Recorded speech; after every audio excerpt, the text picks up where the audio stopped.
y'all, so peep this out. Your boy is out of the country. I'm out of the country right now. I'm actually in Europe. I'm in the Netherlands. No, I'm not in Amsterdam. For those of you who probably would ask that question first, I'm not. I'm over here chilling, man. About to get ready to go to dinner.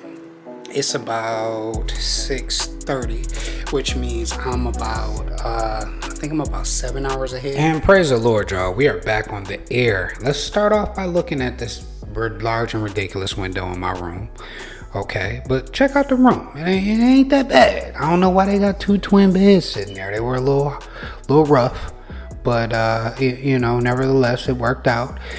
You see my little iron here. I brought this iron over because one thing that I learned, which I'm going to talk to you guys about today, some things that I learned that most people ain't going to tell you about when you visit Europe. They ain't got a lot of iron, so you're going to be wrinkly most of the time. Check out the college town that I was in. I was in an area called Delft, right? So it's an area of the Netherlands called The Hague, but a town that was called Delft. You see a lot of people on bikes. Not very many people driving. You got bikes, you got cycles, you got scooters. I was right next door to a place called Pavarotti. So Pavarotti, like Italian spot, And you see, I'm just keeping it casual, keeping it smooth, keeping it cool, and we're about to roll outside. All right, so let's roll outside. Hey guys, be sure to hit the thumbs up if you found value in this content. Also, subscribe to the channel and make sure you hit that notification bell so you know when I get ready to post new content. And lastly, share this video with someone that you feel that can benefit from the information. Cool? All right, let's get it.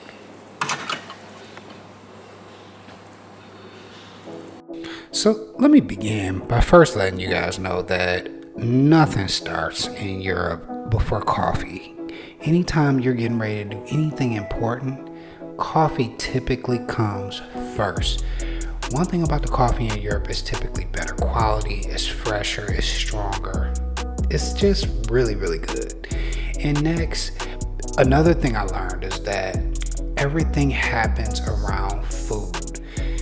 In Europe, this is a typical breakfast type of situation. You got yogurt, you got oranges, fresh fruit, you got breads, all types of breads. You got local bakeries that make really, really good pastries and things of that nature. You got cold cuts. You saw there some tomatoes and some cucumbers, really, really a big thing. And that's typically what my plate looked like. I had a little bit of everything, a little granola even. And I just wanted to show you guys this yogurt. Oh my God, so good. And all in all, the food was just really fresh and just really good. So what I learned about food in Europe is that every meal is actually the most important meal of the day. Trust building and decision making when it comes to business is done at the dinner table. So if you're invited to dinner, make sure you go out and put on your best face and do your thing. Another thing I learned is that all travel outside of the country is done by train. For us, we think about traveling outside the country, we typically take a plane, or in some cases, we ride a boat, like say if we're on a cruise. But in Europe, so let's say I'm in Amsterdam, I was literally about an hour and a half to 2 hours away from places like France, from Spain, Italy, just about anywhere I wanted to go. I could hop on a train and make my way there, right? So what you're seeing right here is a time where we took a backpack trip to go to Belgium here right before the week started. We are walking the streets of Belgium. Just made it here. I'm tired as heck. Don't know how I'm still awake, but I'm here and we are walking.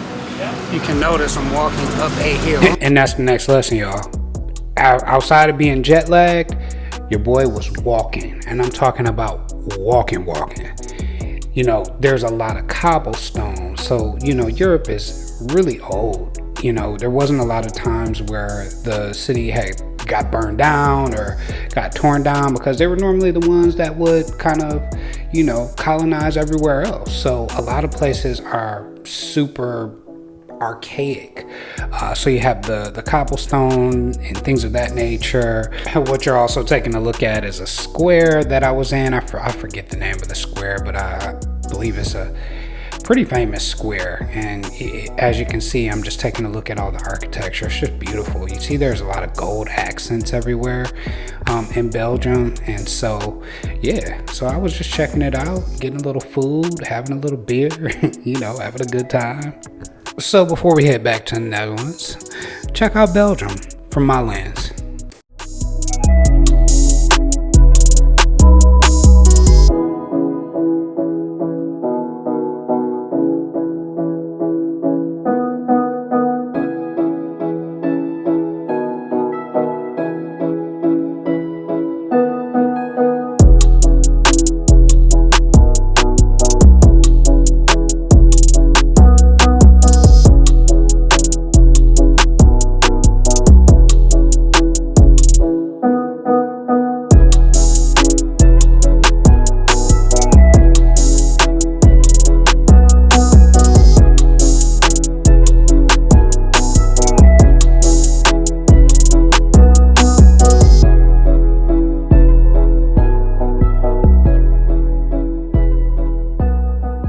So check it out.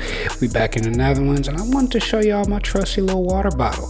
That's another lesson I learned, is that there is water places, but because you're traveling a lot, you're walking a lot, you got a backpack on, good to have a trusty water bottle with you. What I showed you is a foldable water bottle. I bought that on Amazon, and it came in handy a lot of times because I would just fill it up, for the day, and I would grab it and go ahead and throw it in my bag. If you notice, it's leak proof, and it's a pretty good water bottle. And last but not least, I learned something a little bit interesting about fashion in Europe.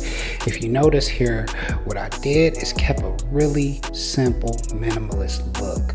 The style in Europe tends to be a little bit more laid back and very similar to my style in the US. What I did here is kept it super simple. You notice the detailing in the pocket square. I've got the dark jacket on. You notice I have a t-shirt and not a button-up shirt, mainly because I'm trying to keep it a little bit less stuffy. I also style with the socks, the jeans, and also some casual brown shoes, and we did it like that.